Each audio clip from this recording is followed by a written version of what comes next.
পার্টির কার্যক্রম নিষিদ্ধ আছে, কোনো সমর্থকের কার্যক্রম নিষিদ্ধ নাই। অন্ততপক্ষে বাদ পড়া ভোটারই আমাদের যোগ হয়েছে ৪৫ লক্ষের কাছাকাছি। পার্টির সমর্থকদের ভোট, যেসব রাজনৈতিক দলের আপনার কার্যক্রম করা আছে, এই মুহূর্তে নিষিদ্ধ আছে, তাদের সমর্থকরা ভোট দিতে পারবেন কিনা।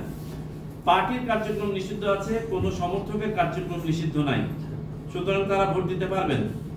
দ্বিতীয় প্রশ্ন যেটা এসছে এখানে যে, এবং এটা আইনগতভাবে এটাকে লিমিট করার কোনো সুযোগ নাই। দ্বিতীয় প্রশ্ন এসছে যে অনেক অনেক বিদেশি বাংলাদেশের নাগরিকত্ব নিয়ে বিভিন্নখানে ছড়িয়ে গেছেন কিনা। আমি আপনাদেরকে একটু দায়িত্ব নিয়ে বলতে পারি যে আমরা এইগুলো প্যারালালি গবেষণা করে দেখছি র্যান্ডম স্যাম্পলিং এর মাধ্যমে, এবং এই কাজটাও আমরা করছি যে এই যে অভিযোগগুলো আমাদের অতীতে এসছে, এই অতীতের অভিযোগগুলোকে কতটা সঠিক বেঠিক এবং থাকলে পারে কোন পর্যায়ে আমাদেরকে কাজ করতে হবে সেগুলো নিয়ে আমরা কাজ করছি। আপনাদেরকে শুধু বলি, এই কমিশন দায়িত্ব গ্রহণের পরে সর্বপ্রথম আমরা যে জিনিসটা হাতে নিয়েছিলাম সেটা হচ্ছে ভোটার তালিকাকে ঠিক করা।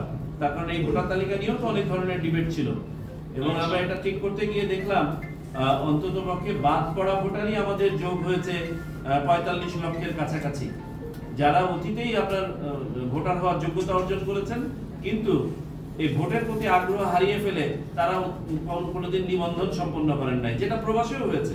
প্রবাসেও অনেকে আপনার আগ্রহী ছিল না যে আমার নিবন্ধন হওয়ার দরকার কি, আমি তো ভোটই দিতে পারি না, যে কারণে আজকে এনআইডি নাই এবং নিবন্ধন কার্যক্রমটাও অসম্পূর্ণ রয়েছে। পাশাপাশি আমাদের তালিকা থেকে প্রায় ২১ লক্ষ মৃত ভোটার আমরা পেলাম, যাদেরকে বাদ দিয়েছি। এখনো অনেক আছে আমরা জানি, এবং এটা আমরা প্রতিনিয়ত কাজ করে যাচ্ছি তাদেরকে বাদ দেওয়ার ব্যাপারে।